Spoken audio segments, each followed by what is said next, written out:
everyone, welcome back to my channel. My name is Heather and today I'm doing another Victober related video, which is to go through all of the Victorian books on my shelves that I have already read. I didn't think I had read that many, but as I went through my shelves I discovered, no, I have read a lot more than I thought I have.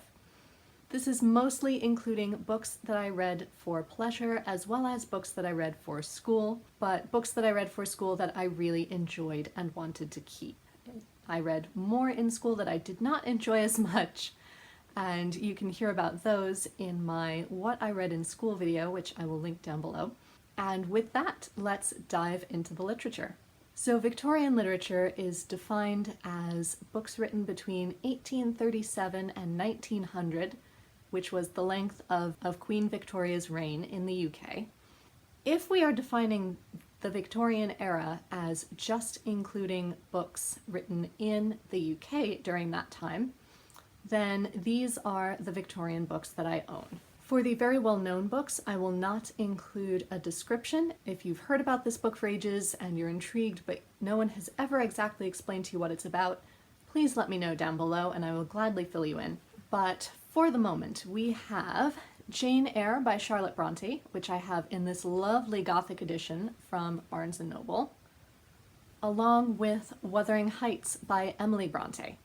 I have read nothing by Anne Bronte yet, but The Tenant of Wildfell Hall is definitely high up on my list, and I hope to read it one day soon. I also own Bleak House by Charles Dickens. This is the story of the Jarndyce and Jarndyce case, where there were many different versions of a will made, and no one can decide who should ultimately get the money provided in the will, and it eventually destroys the lives of everyone that it touches.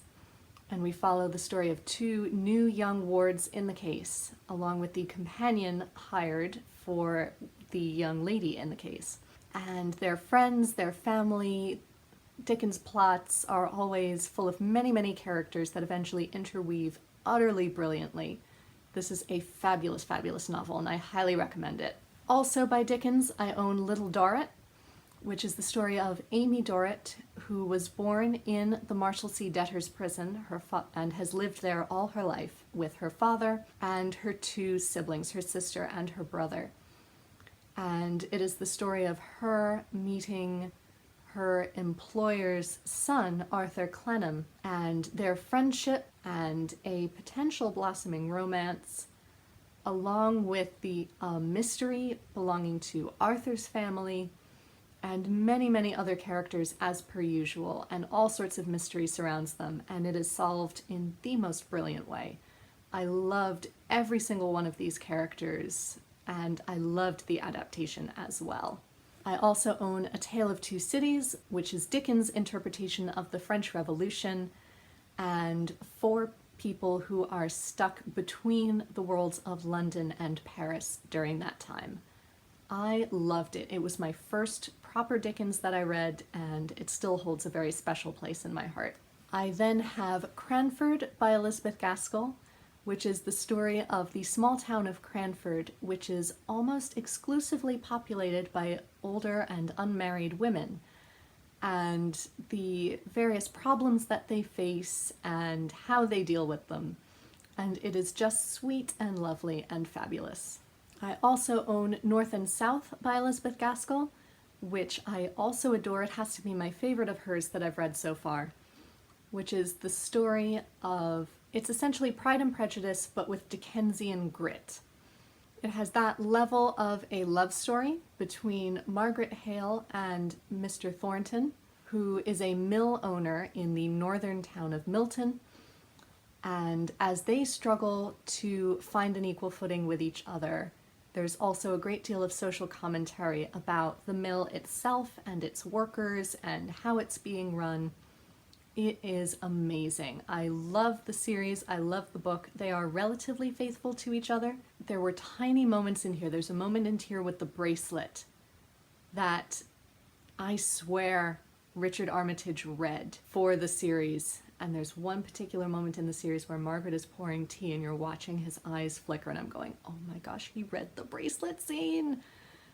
So if you know one and not the other, I highly recommend both, and it will greatly add to your reading and watching pleasure.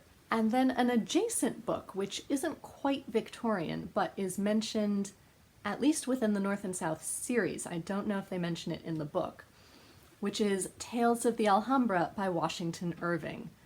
This made me giggle so much because if you know the series at all, you'll know that Fanny Thornton crows that she has always longed to visit the Alhambra ever since she read the tales of the Alhambra, trying to make herself sound quite superior. And then I found this book the next year. I have now read Tales of the Alhambra and been to the Alhambra, so I have beaten Fanny Thornton at her own game, which makes me quite happy. These are quite simply short stories that Washington Irving wrote when he lived in Granada, and there are actually plaques within the Alhambra saying this was one of the rooms that Washington Irving occupied as he slept in it to write these works. Yes, Washington Irving is an American author, but still it goes along with North and South, so I thought I would mention it here. Next, I have several books by Thomas Hardy. The first is my favorite, Far from the Madding Crowd. This is probably one of his most cheerful works and one of his best, in my opinion. I highly recommend this and the recent film version. In that same Hardy class, I also read The Return of the Native, The Mayor of Casterbridge, Tess of the D'Urbervilles, and some of his short stories. This volume is called The Distracted Preacher and Other Tales, but I'm sure there are many different collections of his short stories out there that you can read. I also have a large volume of his poetry, which is behemoth, so I am not going to drag it out because I just don't feel like it. On my own time, I also read Under the Greenwood Tree, which is one of his earlier novels. I didn't very much care for the romance in this, but I loved the opening scenes with the village choir trying to go caroling. It spoke to me so much, and I still have not gotten a chance to lend this to my own choir director to see what she thinks of it, but I found it quite funny in any case. I also read The Strange Case of Dr. Jekyll and Mr. Hyde in school. It's a classic for a reason, so of course I held on to it, and it's very accessible and very small, so it's a wonderful place to start with Victorian literature if you haven't yet. Lastly, I have 3 collections of plays. The first is St. Joan by George Bernard Shaw, which is a wonderful play. I have seen 2 different versions of it. It is about the life of Joan of Arc and how she completely bowls over every man that she meets, except for those who are convinced that she would destroy their world, and so determined to destroy her. It is so moving. It is so brilliant. It is so brilliant and so moving. Some versions will include an epilogue where all of the characters get kind of a happy ever after and everyone gets forgiven moment. I think it is so much more powerful without that, and so much more true. Definitely read this if you haven't. It is incredible. I also have 2 collections of plays by Oscar Wilde. The first is The Importance of Being Earnest and Other Plays. I have read The Importance of Being Earnest and absolutely adored it. It is just hilarious. But I haven't read any of the others in this collection. So the other ones included are Lady Windermere's Fan and An Ideal Husband. So let me know if you have read either one of those plays, and let me know soon so I can pick up another one of them. And I also have Salome and Under the Hill. I have not read Under the Hill, but I adore Salome. I got to see the National Theatre Live version that was reworked by Yael Farber. I think that's how you pronounce her name, which was absolutely wonderful. And it made me realize exactly how progressive and how daring Oscar Wilde was as a writer to write something which challenged the Victorian idea of female sexuality so well. Yes, Richard Strauss did it later, but Oscar Wilde did it first.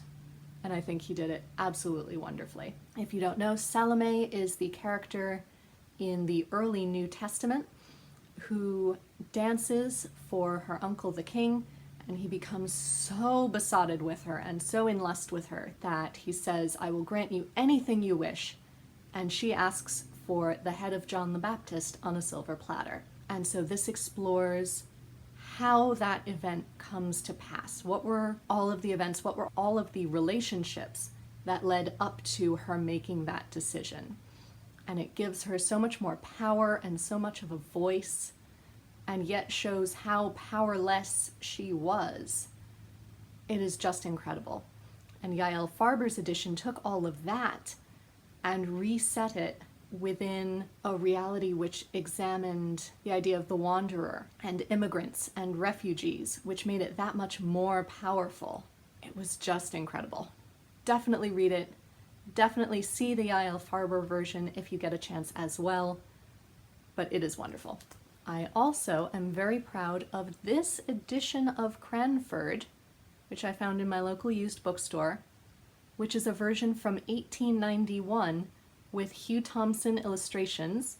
Hugh Thompson is responsible for the classic illustrations of Jane Austen's novels, which you've seen before with the lovely peacock cover of Pride and Prejudice. So this must have been a first American edition or a second edition, but I am so glad I found this. It is absolutely beautiful. So those are the UK Victorian books that I own and have read and loved. However, if we're counting Victorian books as books written during 1837 and 1900 on any continent, because let's face it, Victoria was responsible for creating the rest of the crowned heads of Europe.